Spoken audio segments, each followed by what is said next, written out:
How's it going? We're going to jump into linear algebra today. And we're going to start out with Anki. We got no flashcards to do.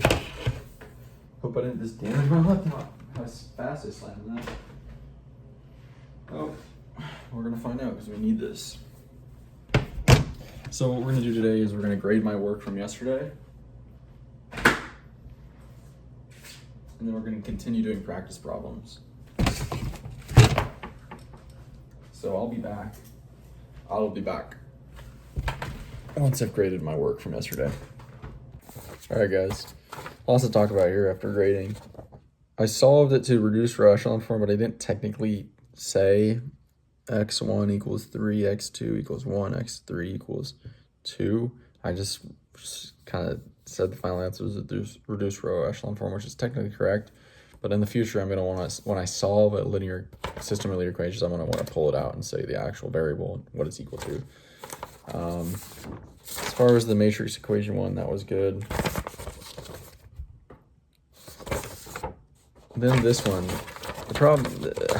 this one I couldn't figure out yesterday. Remember I had this weird negative number and it wasn't even working when I plug it in. So I said no solution ultimately. I literally just flipped these around. 4ac minus b squared, it's b squared minus 4ac. And once I changed that quadratic formula, I had the right answer. So did I get that right? Did I get it wrong? I mean, I got the general linear algebra right. I got the quadratic formula wrong, but I'm just going to say wrong. I got to know what the quadratic formula is. I just took pre-calc.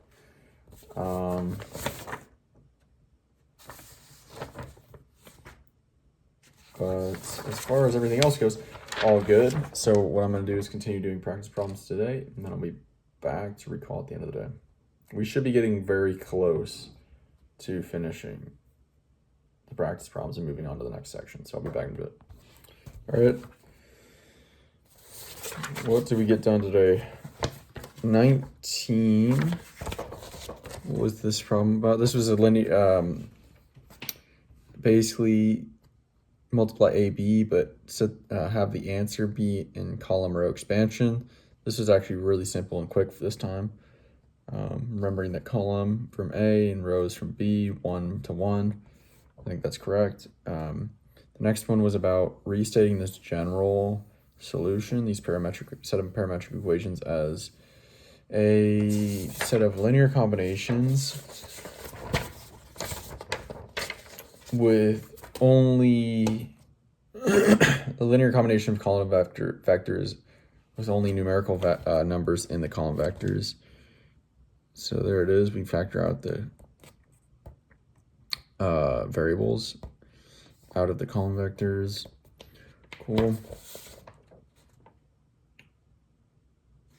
Next is basically find a 6x6 matrix in which Aij equals 0 if A does not equal J.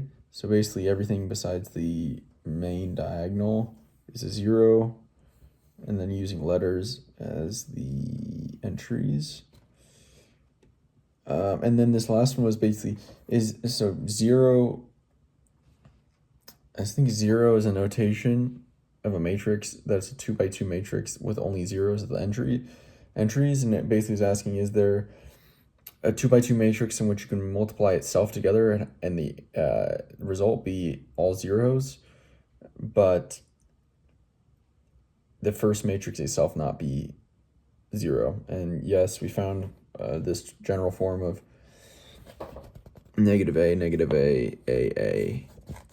This will lead to a 0.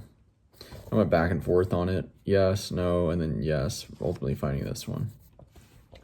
All right, so that's it for today.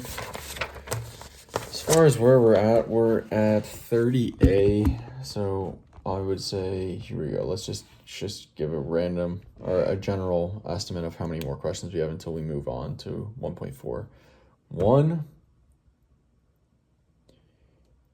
2, 3, 4. I would say 4. So tomorrow.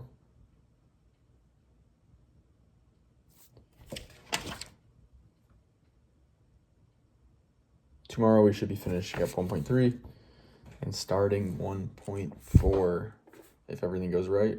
If not, it'll be 2 days, but very soon we'll be into inverses, algebraic properties of matrices. Very cool. I think our expertise and competence of these first 3 sections are really developing now. As you can see, I mean, I don't miss many questions anymore, and the one I did was like a quadratic formula error, not like anything to actually do with the linear algebra we've been learning. So that's it for today. See ya.